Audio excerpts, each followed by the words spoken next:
Harvard, you would already go in there and you'd have like 20 something credits if you went to those schools. Yeah, and back then they didn't do that at most schools, only a few. Yeah.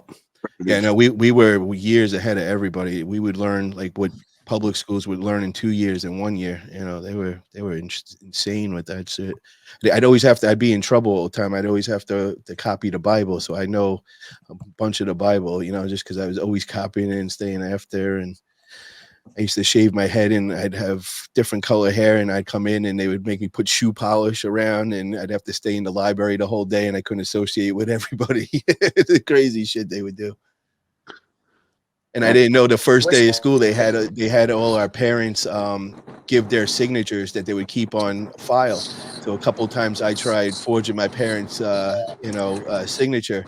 Well, they'd bring you into the office and they would go and show you, and I got caught with that a couple of times, and they would almost press charges on me. They called the cops on me because of that. Like back in the day, you used to smack your hand with the rulers, Paul. Practically, bro. Stephanie Spencer in the house, Paul Linn in the house. Stephanie, I muted you because we can hear like wind in the background. Little interference. Yeah, it's real loud over there. See Stephanie Spencer on Facebook today putting up that girl. All right, Paul, since you're on, we'll give you the floor. Well, we'll stop attacking you guys. I'm still catching up. You got to catch me up on where we're at with everything. What's up, Dennis? How you doing, brother? So we were just talking. Guys? Well, the situation with like Knuckles Up and stuff like that. So I guess it's hard because no one really knows what's really going on with like WAF and the WADA thing and this and that. But I guess what the problem is when we see like people getting banned like selectively, like, and we don't know. Like, it's weird that someone would take a match knowing their own. You'd think pullers would know their own restrictions. So you take a match and then you find out you're banned a week later. It's like, how is that happening? You know what I mean? So which match we talking about? Just so I can. So we'll start off with the ladies match. We got the women's match, and then we got the Cody Merritt match. Let's go one at a time. Let's go one at a time. So we'll start off with the Ion and Ursula. So we're just trying to figure out, like, why did they wait 2 weeks before, and then all of a sudden, the WAF president is contacting Ion and saying she can't come on. Well, it first started with Engin. He sent a message to her. From what I understand, Iana reached out to Engin with the questions on WAF affiliation. And what I seen was different. I seen Engin hit up her and just say you should check in with the WAF people and make sure that was okay. I saw a screenshot of the text message where it was initiated by her to Engin, and Engin referred her to the WAF officials in Moldova, and she said, which officials should I reach out to? And he said they're all going to be at Moldova. And that was pretty much the end of it, unless there's something else I don't know. But I saw a screenshot of it. So I could be off, but I don't think Engin was angling for a match with either one of them. I don't think there's definitely no contracts involved in that one. Now the Cody Merritt one is a little different, I think. Right? What's the background on that? Well, I guess what the public know is being told, I guess, is that Georgie was contracted with one arm but not the other, so he accepted the match with the other arm, and then apparently WAF kind of threatened him, like, if you go, not only are you banned, but your whole team. Well, the real question is, so, like, first off, let me like preface all of my stuff with Warren Raber in the house. Warren, what up, dog? Holy Jesus. Brandon, before we get in this, why don't you just send over to the Knuckles Up guys? Because it's, let's just get it from the horse's mouth. You know what I mean? Rather than let's just say hearsay and this and all that. Yeah. Let's just get them on here, and then we could ask it and actually know the facts behind everything and how it all came about. And to Drew, yes, it was all paid for already for that match. They laid out, I think it was like $7,000 and all that, and then they're out that money and all that.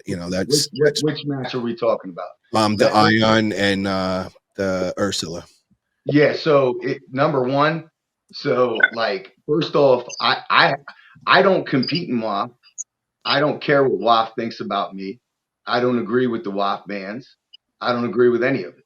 First and foremost, but that, unfortunately, the international arm wrestling community, who has countries that are sponsored by their governments to send people over to compete in WAF, they have a stake in that game.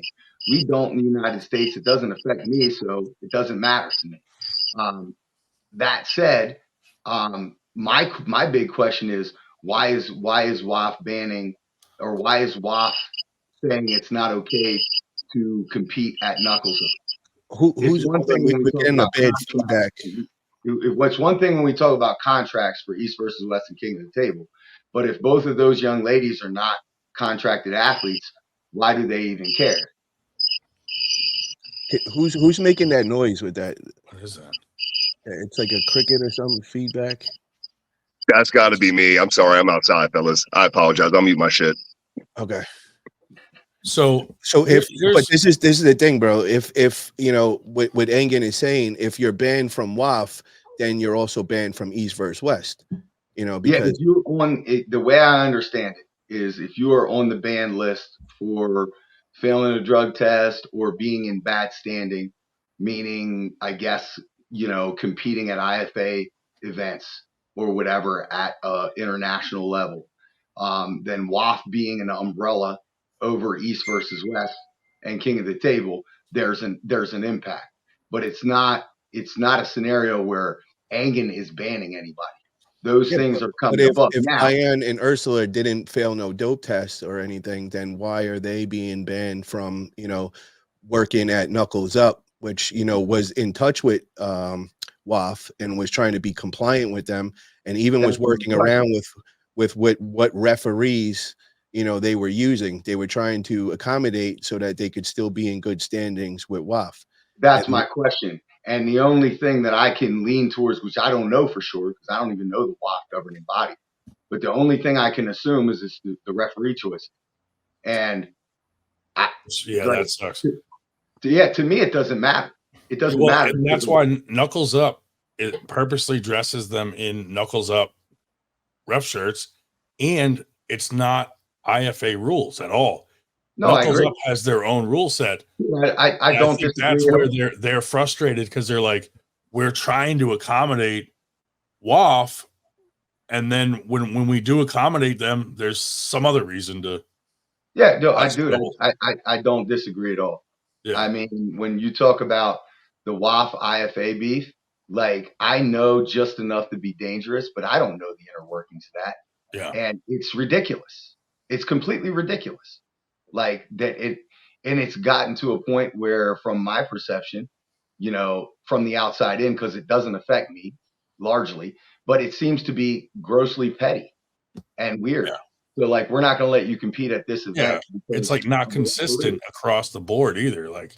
That's what I think makes people go, eh. It's not consistent with everybody. My big question is, if the referees were changed, would there still be an issue? That's the question I would like to have. I know Chris and Will said they were mad about the Georgie one because WAF kind of made a statement that it was about the refs, and Will and Chris haven't released who the refs were going to be yet. And so they were doing everything to be compliant for the refs when you don't know, because they were going to try to get different refs to make that happen. But it's already canceled. So they were kind of man. So when I look at the big picture, hold on, we got them going to come on. So Will and Chris are going to come on. You need me to make some room for some of these guys? I'll let you guys go if you need me to make some room. No, we got plenty of room. We're good. We're good till 10. Yeah, up to 10 people. I mean, when I look at the 30,000 foot view, right? Yeah. How can this be resolved? How can everybody move forward amicably? My thoughts would be if everything's laid out in advance, leading up, and matches are discussed, and to be fair, nobody knows the full contract details of who's under. I don't even know who's under contract for East versus West and King of the Table. I don't know the details of those contracts. Nobody can. But I think that's where there could be like we could have, if we could have some type of communication between, like, okay, like, you know, like let's get all of this squared away so that we don't wind up with canceled matches that were already announced. Well, did you see Engin's post about, like, he kind of made it sound like Knuckles Up was being shady, asking athletes directly to come, and I'm like, dude, like, I don't like you, for instance, Paul. If I was like, hey, I want you to come to Winter Blast, I don't know if you're under contract or not. You do though. So, but I wouldn't contact like Engin and be like, hey, can Paul Linn come to Winter Blast? Like, I would just ask you, hoping that you know your own contract. And Engin kind of made it seem like it should be going through him. And I'm like, that would, you know how long that would take to like set up matches? That's like, you just ask the athlete and they'll tell you, I can't, I'm under contract, or I can. Here's the problem. Here's the problem. I don't know if these guys know what their contracts say. You know what I mean? Some of them might not, dude. Like, yeah, because like, you know, I think, I don't know. I mean, again, I'm a venture to speculate because, like you said, like we don't ask each other how much money we make. It's a professional courtesy not to ask. Simon sent me like the WAF rule book. It's like this thick, dude. I'm like, I would have signed something not even knowing what I was signing my life away or something. Yeah, I know with mine, they only care about my right arm. This one is worthless to them. So, like, I can. So could you pull at another event lefty? Yeah. See, that's the problem right there, bro. That's where Georgie was. Nobody knows. I think Georgie's a 2-arm though, and that's where it gets weird. But I don't know. He wasn't under that. He was a 1-arm. Yeah, he told everybody that it was the right arm on the contract. So they used the left arm against Cody Merritt. And then, you know, to find out, and it wasn't even like they could get in touch then with the WAF guys. They stopped answering them, you know, to get an answer. But what WAF did was when Georgie was at the last WAF tournament, I think it was the head of WAF came up to Georgie and said to him that if you go and you pull with the knuckles up, you're going to be banned. And then he explained the whole, well, he's not on the contract with the left. And he says, not only will you be banned, but your whole team will be banned. Hold on, because that's separate. When WAP says you're going to be banned or your team's going to be banned, that has nothing to do with East versus West contracts. Exactly. So that's where we're like. To do with that. So that leads me to believe that has something to do with the referee thing and all the other nonsense. But none of the referees were announced for that, and that's where they were saying they were in compliance with WAF on that, knowing that Georgie was going to be polling with them. You know, because they knew that, you know, they couldn't have an IFA referee if Georgie's on the card or any of the other IFA athletes. So they were kind of working everything around that for the January 25th.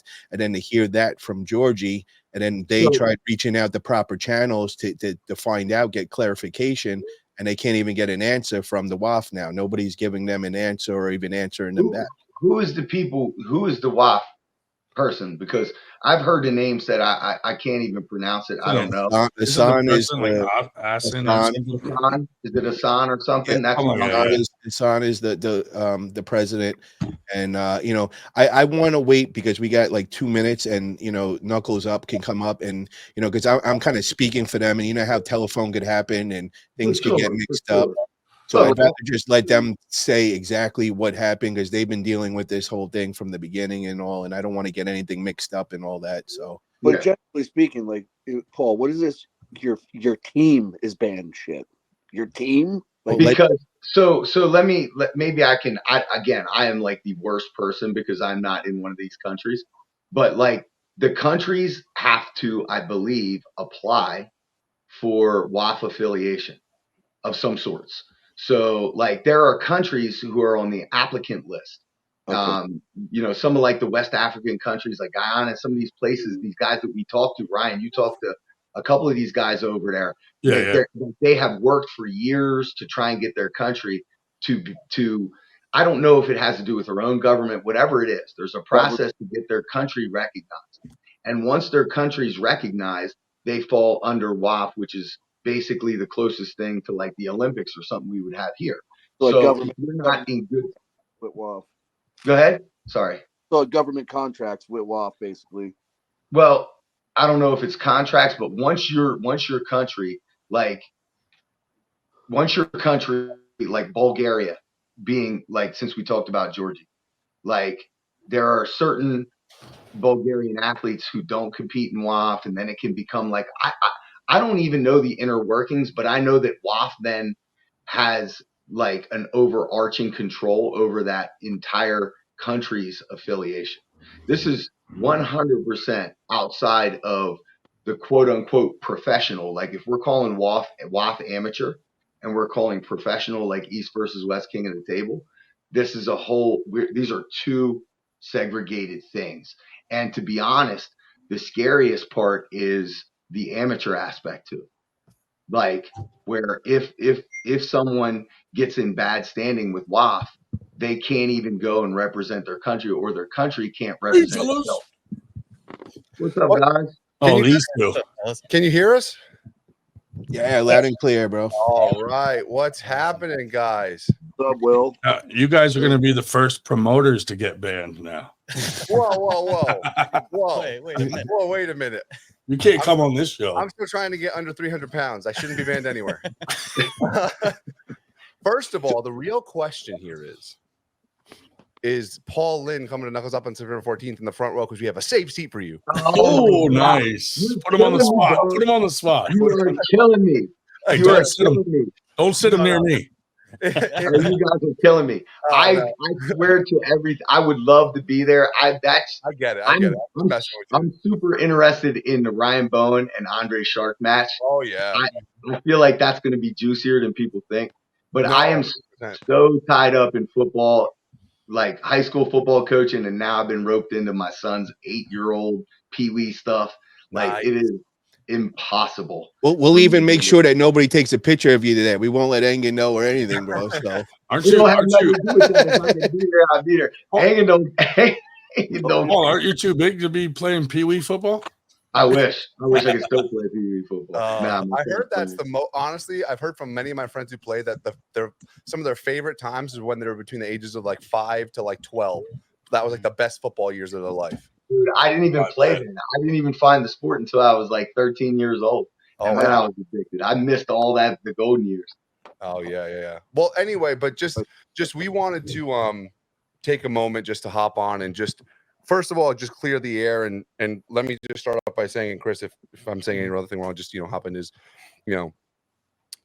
as you guys have heard many times, our main goal is just to create more opportunities for every athlete as possible, from like the smallest guy on their way up to the top of the sport, of course. And just as yourself, Paul, and just everybody, right, is we just want to put on amazing super matches because really when you see it, like, it's for the community. And also as we know in a lot of these countries, let's say we can pay someone $1,000, $2,000, $3,000, whatever it is. Like that could be a salary for them for a couple of months. It's pretty wild. But just to like clarify, because I know there's a lot of like telephone that goes on, and the whole thing. Like he called this person, and I heard from him, and whatever.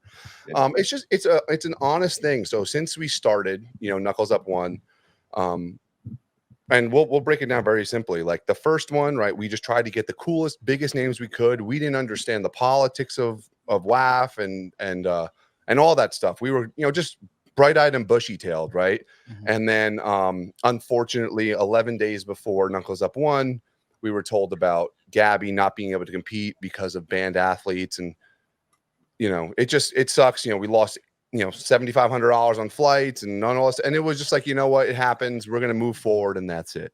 So then, second Knuckles Up coming around, we had done our homework. We had talked to WAF, we had talked to Simon, we had talked to Murcha, we had talked and somebody else too. I can't remember the other person to WAF. No, those are the main ones. Well, those two we talked to. And they said, you need to have referees that are WAF refs. We said, okay, no problem, and just no banned athletes. So we did that, and seemed like everything was fine and dandy. And then in the process of setting up number 3, we fell into those same problems once again, right? So we explained, and I think someone had mentioned it prior, although the 2 referees that we did have at one point did work with IFA, or may currently, when they are under our house, they run our rules, wear our clothing, and do not represent anyone else, because from the beginning, we have always said we are a promotion for the people, by the people, and we want to create, like I said, amazing opportunities, but we don't fall under any federation, any organization, anything like that. We are strictly a promotion. And now I think that's a little, and this is a complete honest conversation we even had with them. They kind of didn't understand the concept of like it's just entertainment. It's not. We're not creating a ranking system. We're not claiming that X, Y, and Z is the world champion now. It's like no, we just want super cool matches so that you guys can enjoy. And so, and sorry, I give very long-winded stories, but. And so then, you know, in trying to set up number 3, we had similar issues once again. And, you know, we just said, you know, we're going to move forward. There was no banned athletes, but we're just going to move forward with those referees that we have because they've done nothing but treat us with respect and professionalism. And everything was kind of fine.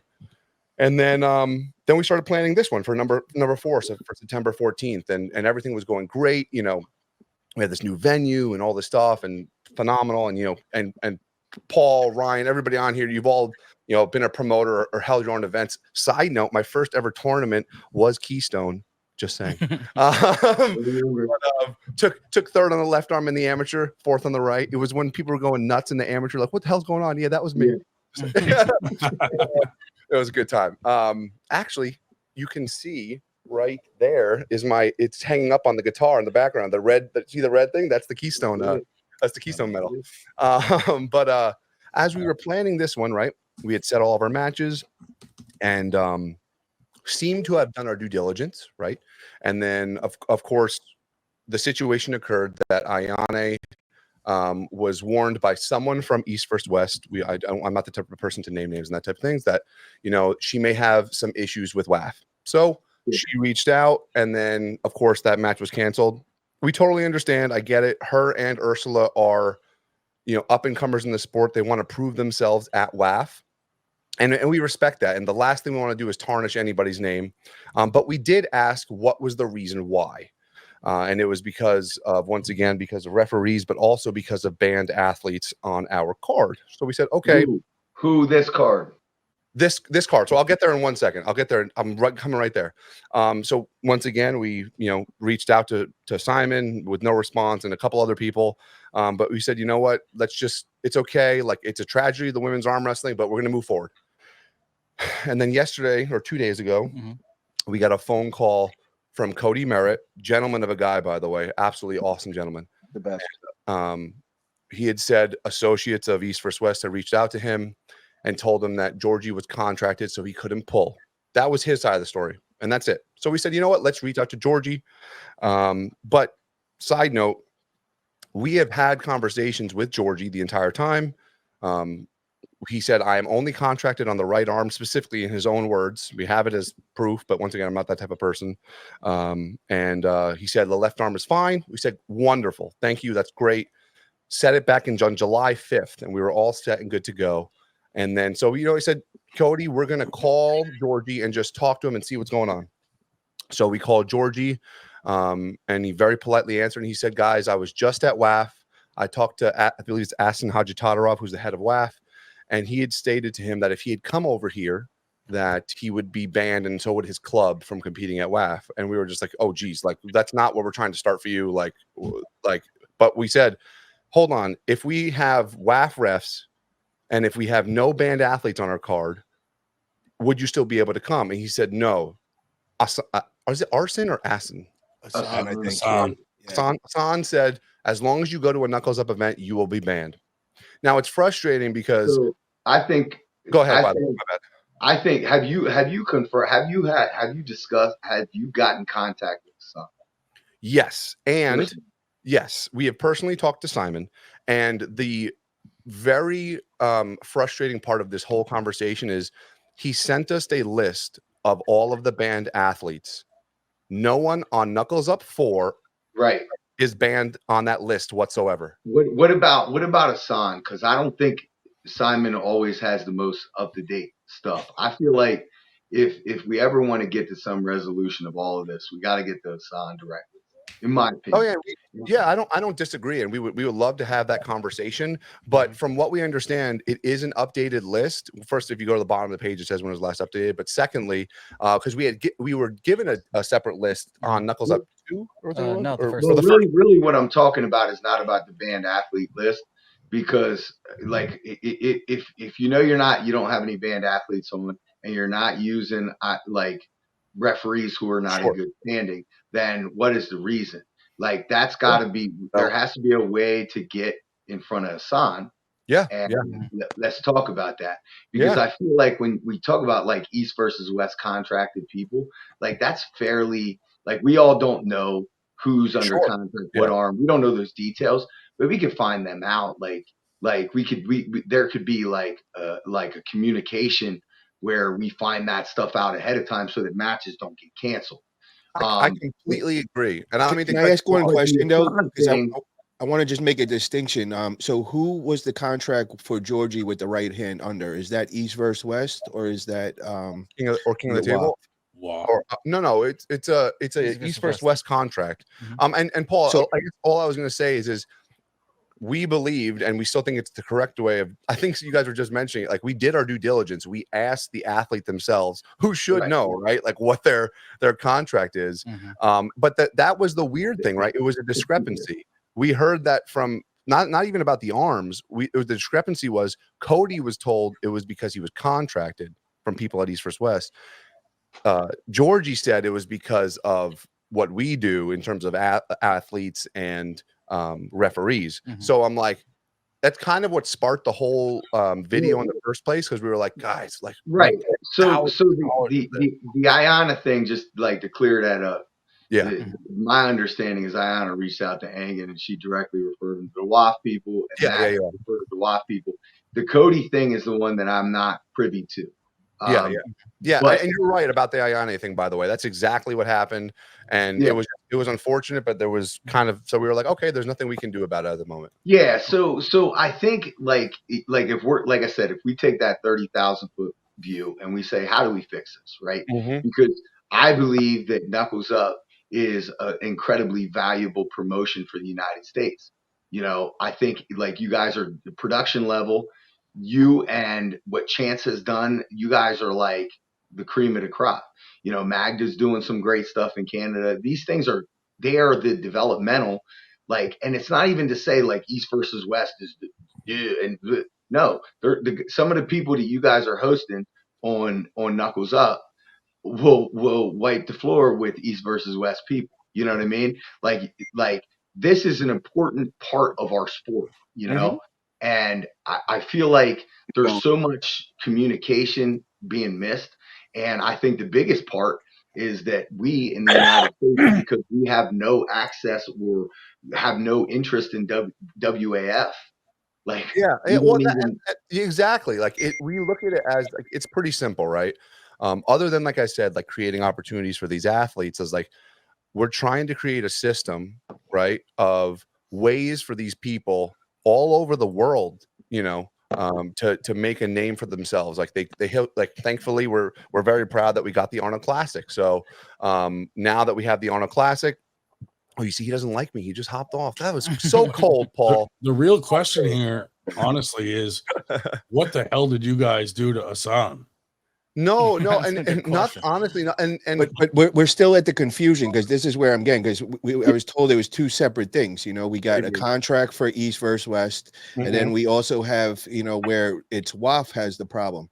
So how come, if East versus West is not behind anything or involved with this, how come Cody was told from East versus West associates that it was a contract thing?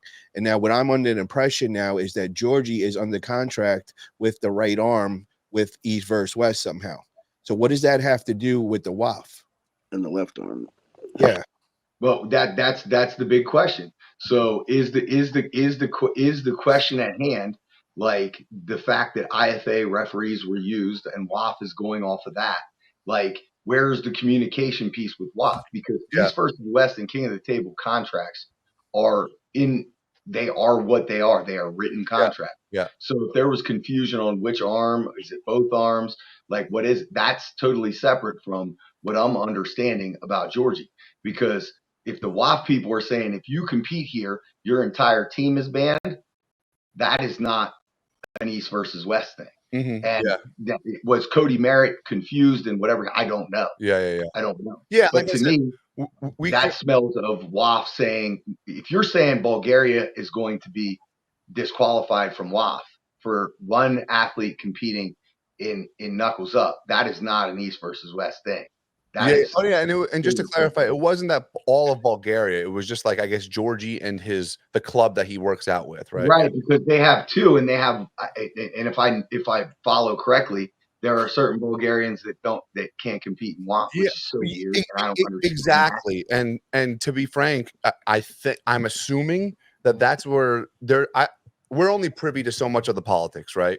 So we just do our best to navigate and everything. And I was about to say a moment ago, it's, and correct me if I'm wrong, it just gets disheartening, right? When like we're normal Joes, we're arm wrestlers, and we put our own blood, sweat, and tears and a lot of money into like creating an amazing opportunity for these athletes. And for someone to just go, nope, it's like, all right, what if we do X, Y, and Z? Nope. I'm like, okay, like guys, like we're fighting the same fight. Like we want to give all these athletes more money. That's what this comes down to. So we can all grow the sport and make it like the biggest, most, because everyone loves arm wrestling. Everyone's done it, right? Let's make it this big mainstream thing. And so it's like, I think you were alluding to it earlier, Paul, is like we're all in like a system together, right? It's like now, instead of like us fighting each other, right? It's like, and by the way, let me set this clear. We've even sent messages to Engin like, hey, we'd love to chit chat sometime, like just to like, because we still buy every one of his pay-per-views and we still love East vs West. We still cheer for you when you're over there because go USA all the way, you know what I mean? All that shit. We see it as like, hey, if we can create new superstars, right? Like for example, like like Jay Merlo, right? Killer. He's about to like he's about to destroy, right? He's every bit as good as anybody over there. That's what I'm saying. And so we're with our network, we're building these new names, we're growing the sport. Prime example, perfect example actually is, Camille Jablonski, right? Incredible arm wrestler, but for some reason no one gave him the time or day. And our ref that everyone is complaining about, Judy, she was like, you know what? Right. This guy is incredible. Have him on your card.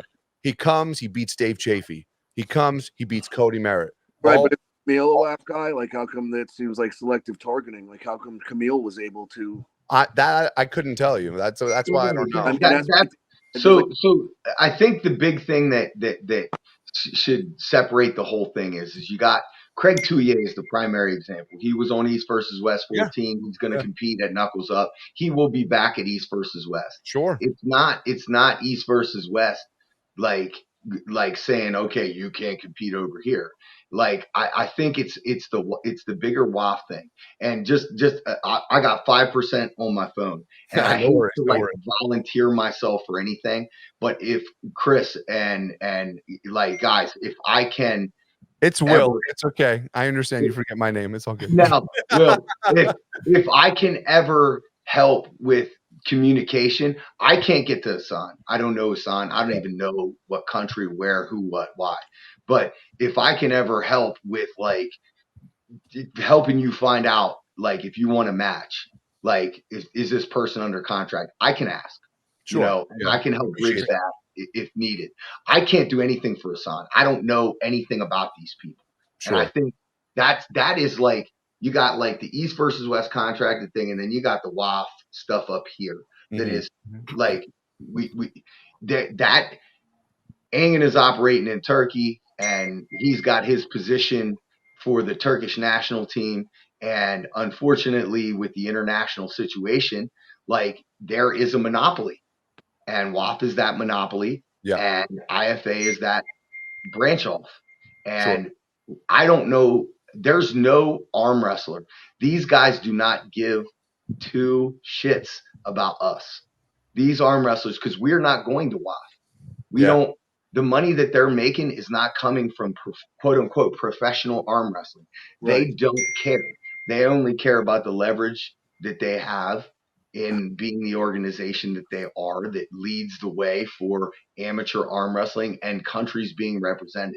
So like, I don't know where we would even start in bridging that, but I do believe that there needs to be some type of communication with Hassan.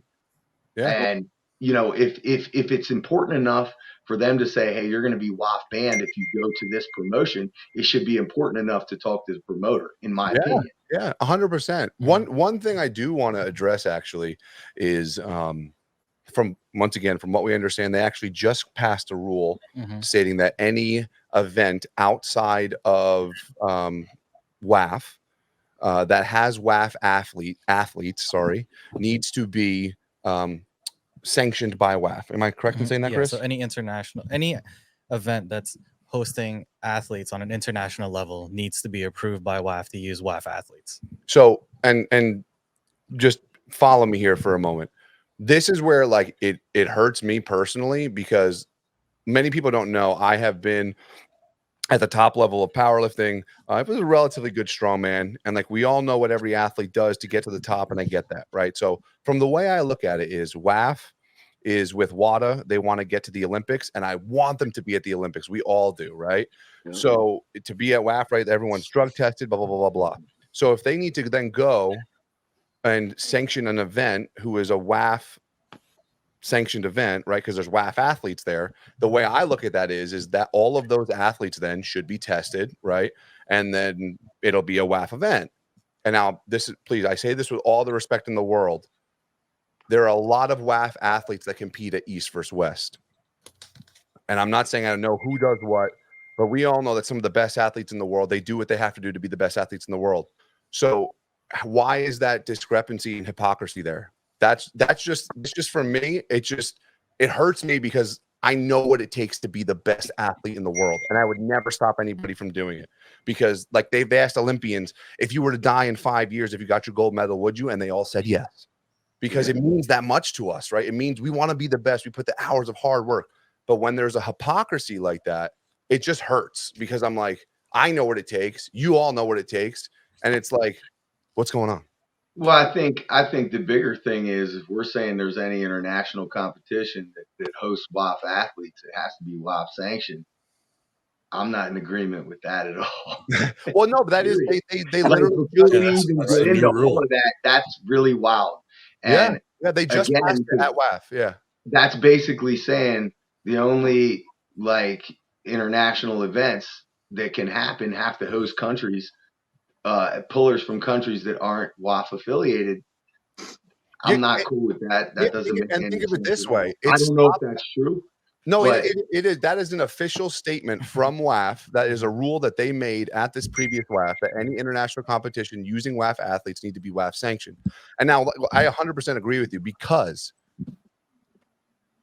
we want to see the best matches, and a lot of the best athletes go to WAF. So like, and the tricky part of it is like in the United States, it doesn't matter to us because we're not going. Yeah. Because we don't have government funding. We're not getting stipends. We're not subsidized to go compete for arm wrestling. But unfortunately, there's a lot of countries. Fortunately, depending on how you look at it, there are a lot of countries where people can be arm wrestlers by trade. You know, and unfortunately that's the leverage that they have. Yeah, yeah. No, but that goes back to the point that we had made earlier is well, these people need to make money, and if we can help them make money, why wouldn't we? Like, let's take like sorry, I'm thinking of a good analogy here. Let's take the cat out the bag, right? Obviously, there's an issue with these Bulgarians that are coming over to our card, right? They're all, from what I all understand in the talks we've had, they're very upstanding gentlemen. They've been good to us. Sefeton was there before. He was one of the most polite people I've ever met. And in terms of their economic status, like if we can pay them, like it is huge for them. Like, and they can't. So now they can't compete at WAF and make money in the thing that, like, dude, Jordan is what, 26? Something like that. Yeah. Like the guy is a phenom. Oops, that's weird. He's facing the phenom. That's funny. But and so it's like, guys, like you're completely right, Paul. Like the conversation needs to be happened with like the head of WAF. And once again, we will try our best to quote unquote meet their standards. It just seems as though like every try. Like, well, you did this, we did this, but now there's this. Dude, like I don't know if there's an answer to it. I'm at 1% on my phone. I'm gonna no worries. I don't know if there's an answer to it. But I think the root of it is that we got to get to whoever these WAF officials are and try and have a discussion and bring the communication to the table. But like it's unfortunately it's the people who are in these countries that that are they're the ones that are dealing with the short end of the stick on it, you know. And then of course our arm wrestlers here are dealing with the short end of the stick because they don't get to pull against them. They don't get to see the world's best. Exactly. No, I mean, and like I said, the real question though here is, Chris, is Knuckles Up 5 is happening on January 25th, and he said he doesn't have a left arm contract. So I'm just saying. What is it? January 25th. I could be available for that. Okay. I got a vacation. Football season's over. Beginning of January, but I should be available. Left arm. But nobody cares. Everybody says I'm terrible. I felt it the other day. It's good. You know it is. Oh man. Who would you want to see a match? That's an easy drive, bro. That's easy. That's what I'm saying, dude. Who's some potential pullers for him left hand? Who would you left arm? Is there anybody pull that you're feeling spicy with that you'd want to? No, Jason Merlo? I don't know. You guys tell me. I'll pull whoever. It doesn't matter. How about you and Merlo on the left arm? You'll probably take him by about 20 pounds. Oh, Merlot's yeah, I would pull Merlot. Okay. Yeah, he might wax me for sure. Jason Merlo, I like that. Let me ask all of you this: would you buy a used car from Will? Should I do the shtick? Sign me up. Ryan, do you want the shtick? I'll do. Dude, I would buy a used car from you in a heartbeat. The way you talk. Gentlemen, don't forget to go to thehigh5aw.com to get your tickets for Knuckles Up 4 on September 14th. Dude, I would buy a car. Yeah, I'll do a commercial, Mel. Cut me a segment for a commercial. I got you. You want it? I got it. I don't know if you guys can afford me though. I'm just saying. And use the code Paul Italia and get 10% off. There we go. There we go. We got a question up here. Is what does Paul Linn think about Artem versus Matt Mask left hand? Oh my goodness, these are like two of my favorite guys. I think Artem is the underdog, but I'm rooting for him, man. And I wouldn't be surprised if he does something weird because he got that weird like underhanded side pressure thing that could cause Matt problems if he over rotates. No, that's a left arm, right? Yeah. That's going to be interesting. But how about this? And a weird man purse. Because you brought it up and you thought it was interesting, and we don't get to talk much. I think one of the matches I'm most excited about is the Ryan Bowen Andre match. Why do you think it's going to be interesting? Because I've been talking to Ryan, like when we were in Dubai, I kind of read him the riot act about his body composition and getting everything together, and he dropped all this weight. And in my head, I'm like, Andre's coming in big. Yeah, he's going to come in huge. And I know that there's different versions of Andre because I felt different versions of him. And Andre is going to come in peak form. So we're going to see if Ryan cleaning his body composition up is still going to be able to compete at that weight. Yeah. But I'm like I love Andre, but I'm low key really rooting for Ryan because I love the transformation he's doing right now. Yeah. And I think that like he is on the path to be his best self. And I really hope this doesn't like derail him being like, I think he can be like this 90 kg. He says he's going for 85 next year. I don't think he should go to 85. And I told him that. I think that's too extreme. I think he could be like 90, like 92, make 90. And that's going to be like his best version. Yeah. But I've talked back and forth quite a bit with him about this along the way. And I truly believe that he's going to keep all of his power and feel better. Last night he was saying he was feeling really good, that he had a big mental and emotional swing about it. He felt like the prey before, and now he feels like he's on the attack, and he's really talking about bringing it. He says he's a lot more confident than he was just weeks ago. Dude, I'm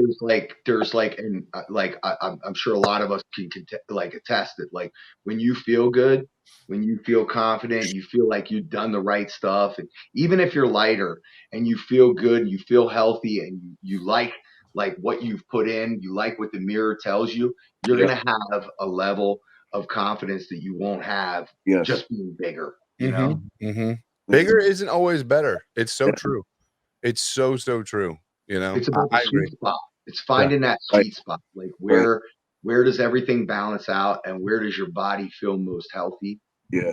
So, Paul, what is your comfortable competing weight? Because I know you've changed a few times. 209. 209. 209, 205. Okay. I can make I think 205. Molo is like 204 right now. So that's all right. So all right. Let's just hash this out here. All right. So Make him sign a contract. you're gonna fly, you're gonna fly in on Thursday. Hold on. You don't have to fly in. All right. You're gonna drive in on Thursday night. We'll have the food ready for you. Food? When do I weigh in? You tell me when I weigh in. I gotta wait. You're gonna weigh in Friday at 5 p.m. So we'll have some like Brussels sprouts for you to eat or something, or so you can get the piss out. You'll be fine. And then you'll weigh in, and then we'll have some Gatorade ready for you, whatever. All right, Gatorade. now, let's talk price here. Are we talking like 20,000 or like? My phone's dying, dog. Okay, I mean, one thing before you gotta go. Battery charger for his phone. One thing before you go. Hold on. Paul, Linn, can you connect them with Engin? Can you connect them so they can talk? He's gone, Paul. I think he's gone. He died. Yeah, I want to get you guys connected with Engin. This way you could have open communication. You can find out any kind of contract problems. And then I also have a way for you to get in touch with Mercer, which is Hassan's right hand. And Mercer? Yeah, Mercer. We've talked to him multiple times. Yeah. Okay. Well, he's the one that you got to speak. I believe he's the one that speaks very good English and all, where Hassan doesn't speak as good as English or whatever. So I will say, I think, and I don't mean to cut you off, Paul. I'm sorry. He's coming back. I think he's coming back. I do think this is the appropriate platform into where those conversations should happen, right? Because once again, a lot of times, we have just like I heard you were mentioning before earlier, Paul, where like you have people reach out to you in confidence, right? And what happens is like you can't say things, you can't do things because they're afraid and blah blah blah blah. The only way, and I think this is because, and Chris, if you disagree, by all means, please let me know. I think the only way that myself and Chris would agree to having a conversation with Engin Terzi would be to do it live on YouTube so that the whole community can see, because we have nothing to hide. We have been honest and professional since the beginning. So, Engin, if you're listening, let's set up a podcast. Yeah. Let's go live. Let's have a good I'll handle the side chat. I'll be the side chat. Well, Ryan might, we definitely can't do it on this one. I think you guys do it on the Armwrestling Buzz. Ban me from the more side than welcome to come on the Armwrestling Buzz. We could make it happen on there. Yeah, wherever he wants. Like, but in all seriousness, if you are listening, Engin, I think a good way, because we actually, side note, we have to make videos for all the athletes after this. But if you are listening, or if Paul, if you're still listening and you reach out to Engin and let him know. Number one, we do and always will support East versus West because it creates great opportunities for these athletes. Secondly, we do not have anything against you personally. We appreciate that you are a legend of the sport. You've put many, many years in and you've done incredible things for the sport. But let's just get on a live. Let's talk it out. But let's let the community see us coming together. Right, because that's the only way we're going to grow and get past all of this. So let's make a live, let's chit chat, and hey, maybe I can have a match with him one day. I'm sure he would destroy me though. I don't know if you want that. I don't want no brow bashing each other. Hey, I actually got some really good eyebrows. I'm just saying, I'm Macedonian. It's in there. Well, I mean that went well, but I still feel like we don't have answers as to why like Hassan is like saying I'll ban your whole team and all this weird shit. Yeah. Why don't we get his address and go there? Is there the real question? Go knock at his door with a microphone and a camera. Is there like vacay spots in Bulgaria? Because I need one really bad, and so does Chris. Is it safe there for Americans? Actually, I follow a guy on YouTube that like cooks in there's mountains in Bulgaria, right? He cooks in like the Bulgarian mountains, like. Oh yeah, dude, those guys that like build those freaking crazy houses out of like sticks. I'm like, I watch that shit all day, dude. It's crazy. I think you're talking about the Amazon people, Ryan. Yeah, you're tons of them. But the guy that cooks, there's like people in every country that do that weird cooking, like in the mountains. Yeah, I'm good friends with Bozidar over there in Bulgaria, and I always see the videos and pictures. It's really beautiful over there. But I think you have a good idea, man. Like we should definitely get some communication open.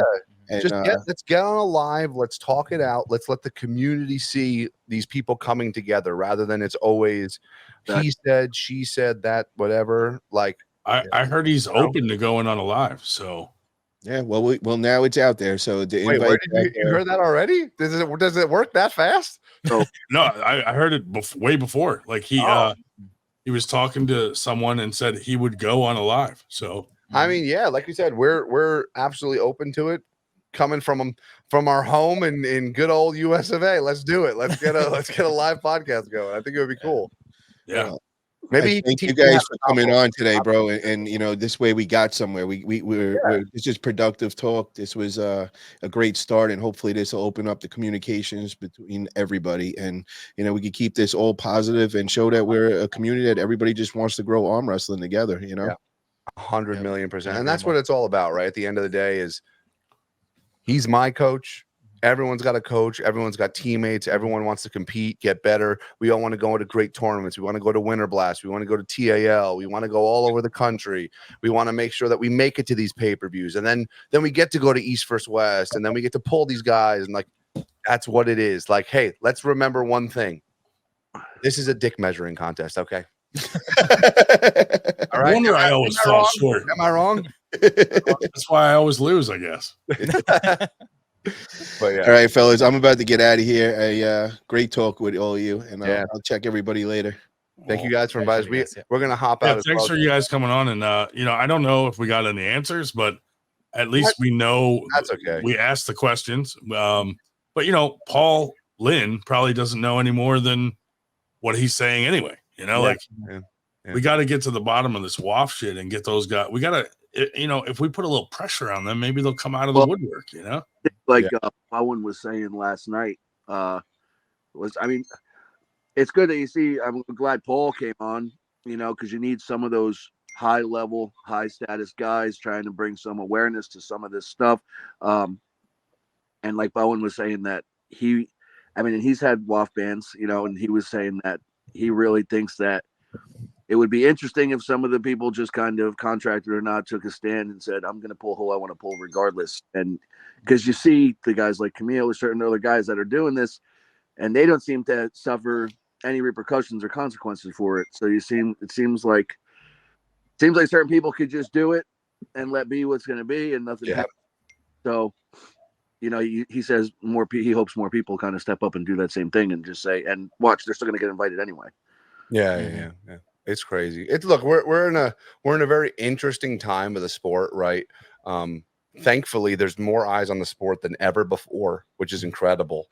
And people are getting more opportunities and all that type of stuff. But at the end of the day, we just want to arm wrestle, right? Let these guys arm wrestle. And I think I was having this conversation with someone recently. Might have been you, Ryan, but we're not in this to make, as a promoter, to make hundreds of thousands of dollars and blah, blah, blah, blah, blah. Like, it is one of the hardest jobs you can possibly do. Paul isn't on here anymore, but he's been promoting for a long time too. And, we do this for the love of the sport, for the love of our community, our friends, our teammates who do the same thing we do. For example, every Sunday, I'm wearing my stinky jersey from before. We practice and we get down. A bunch of them usually end up going out to get food afterwards, right? That's what we do, right? Some guys drink beers, whatever it is. But yeah, I'm glad we got to finally have a nice talk with I don't want to say someone from the other side, but someone who is, heavily affiliated with East vs. West. And hey, Chris, I think we got a left arm match January 25th with Paul Linn and Jason Mello. It was verbal on this podcast. He confirmed. I'm going to clip that out, and we're just going to play it every day. His contract, so that's good. He knows his contract, so he can't say that he's now. unless they offer him another one. But you guys got to follow through with this and see if they tell him he can't. Oh, I already sent him a message. I already. You gotta ask permission from WAF ahead of time. He's not a WAF guy. Yeah, you do realize West. No, I don't know. Yeah, who knows? I don't know, but guys, you do realize that "May you live in interesting times" is an ancient Chinese curse.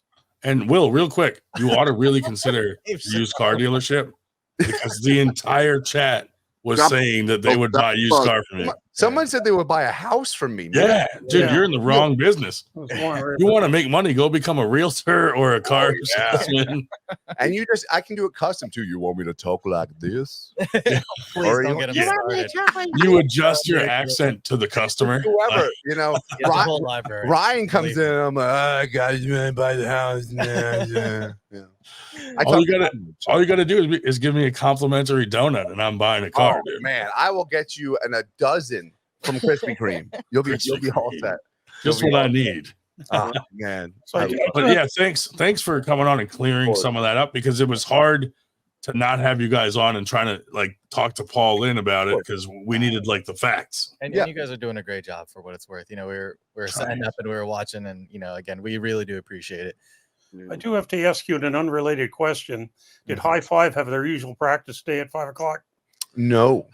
So Well, I don't feel that bad then. I was at 2 practices a day, and I was really thinking I should. Dude, he went to his own practice and then he came to ours at Latimer's. you're Oh, an wow. animal, Dave. I don't know how you do it. Yeah, we our gym closed early today, so Yeah, we had to that's get out amazing. of there early. So Yeah. We most Well- likely will probably cancel it next week, just because again we have like Knuckles Up and everything coming up. So Well, yeah, speak- so it'll be 3 weeks from now. well, speaking of things closing early, if we don't have enough excitement in the sport, the New York State Fair closed early tonight because of reports of a shooting, which the police have said oh my god. no, there was no shooting. There were no shots fired, but they still, as precaution, closed the fairgrounds at 8:30. Luckily, we were done with the tournament before. Turns that. out it was just an arm break. Yeah. Oh. Oh, Hey, I'm just gonna say, Ryan, at Winter Blast there was 2. oh yeah. Yeah. I will admit, Mike, They were intentional too, apparently. 700 entries. I think that's fine. Yeah, not I bad. mean, it was like 6 tournaments in one day. Yeah, so But you run the smallest tournaments in the world. Don't forget, I'm aware, dude. I'm aware. Well, guys. We got to hop off. We have so Yeah. many videos to make, but thank you so much. Thank we you, guys. always We really do appreciate the appreciate it. platform. Thank you. Okay. Thanks. Yeah. See you guys soon. I'll talk to you. the best, man. See you soon. Well, that was a productive evening. Yeah.